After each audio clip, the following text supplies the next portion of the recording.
ಇನ್ನು ನೀವು ಬಂಗಾರದ ಗಣಿ ಚಾನೆಲ್ಗೆ ಸಬ್ಸ್ಕ್ರೈಬ್ ಆಗದಿದ್ದರೆ ಈ ಕೂಡಲೇ ಸಬ್ಸ್ಕ್ರೈಬ್ ಬಟನ್ ಅನ್ನು ಕ್ಲಿಕ್ ಮಾಡಿ ಹಾಗೂ ದಿನನಿತ್ಯದ ಅಪ್ಡೇಟ್ಸ್ಗಳಿಗಾಗಿ ಬೆಲ್ ಐಕಾನ್ ಅನ್ನು ಪ್ರೆಸ್ ಮಾಡಿ. ಯಾದಗಿರಿ ಜಿಲ್ಲೆಯ ಹುಣಸಗಿ ತಾಲೂಕಿನ ಸುಕ್ಷೇತ್ರ ಬಲಶೆಟ್ಟಿಹಾಳ್ ಗ್ರಾಮದ ಶ್ರೀ ಗುರು ಬಸವಲಿಂಗ ಶಿವಯೋಗಿಗಳ ವಿರಕ್ತಿ ಮಠದಲ್ಲಿ ಶ್ರಾವಣ ಮಾಸದ ಅಂಗವಾಗಿ ಶ್ರೀ ಪ್ರಭುಲಿಂಗ ಮಹಾಸ್ವಾಮಿಗಳು ನಿಷ್ಠಕಟ್ಲೆಪ್ಪನವರ ವಿರಕ್ತಿ ಮಠ ಸುರಪುರ ಮತ್ತು ಬಸವಲಿಂಗ ಶಿವಯೋಗಿ ಮಠದ ಧರ್ಮದರ್ಶಿಗಳಾದ ವಿದ್ವಾಂಸ ಶ್ರೀ ಸಿದ್ದಲಿಂಗ ಶಾಸ್ತ್ರಿಗಳ ಸಾನ್ನಿಧ್ಯದಲ್ಲಿ ಶ್ರೀ ಗುಡಾಪುರ ದಾನಮ್ಮ ದೇವಿ ಪುರಾಣ ಕಾರ್ಯಕ್ರಮವನ್ನು ಆಯೋಜಿಸಲಾಯಿತು.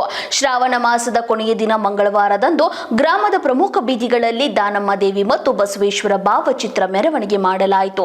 ನೂರಾರು ಮಹಿಳೆಯರು ಕಳಸ ಕುಂಭ ಮೇಳ ಹೊತ್ತಿದ್ದು ಡೊಳ್ಳಿನ ಕುಣಿತ ನೋಡುಗರ ಕಣ್ಮನ ಸೆಳೆಯಿತು. ಇನ್ನು 15 ದಿನಗಳ ಕಾಲ ಭಕ್ತರಿಂದ ನಿತ್ಯ ಅನ್ನದಾಸೋಹ ವ್ಯವಸ್ಥೆ ಮಾಡಲಾಯಿತು. ಇನ್ನು ಈ ಸಂದರ್ಭದಲ್ಲಿ ಗ್ರಾಮದ ಪ್ರಮುಖರಾದ ತಿಪ್ಪಣ್ಣಗೌಡ ಬಿರಾದಾರ್, ರಾಯಪ್ಪ ಜೋಗಿನ್, ತಿಪ್ಪಣ್ಣ ಸಾರಾಯಿಗಾರ್ ಸೇರಿದಂತೆ ಸಮಸ್ತ ಗ್ರಾಮಸ್ಥರು ಶ್ರೀ ದಾನಮ್ಮ ದೇವಿ ಪುರಾಣ ಮೆರವಣಿಗೆ ಕಾರ್ಯಕ್ರಮದಲ್ಲಿ ಭಾಗವಹಿಸಿ ದೇವರ ಕೃಪೆಗೆ ಪಾತ್ರರಾಗಿದ್ದಾರೆ.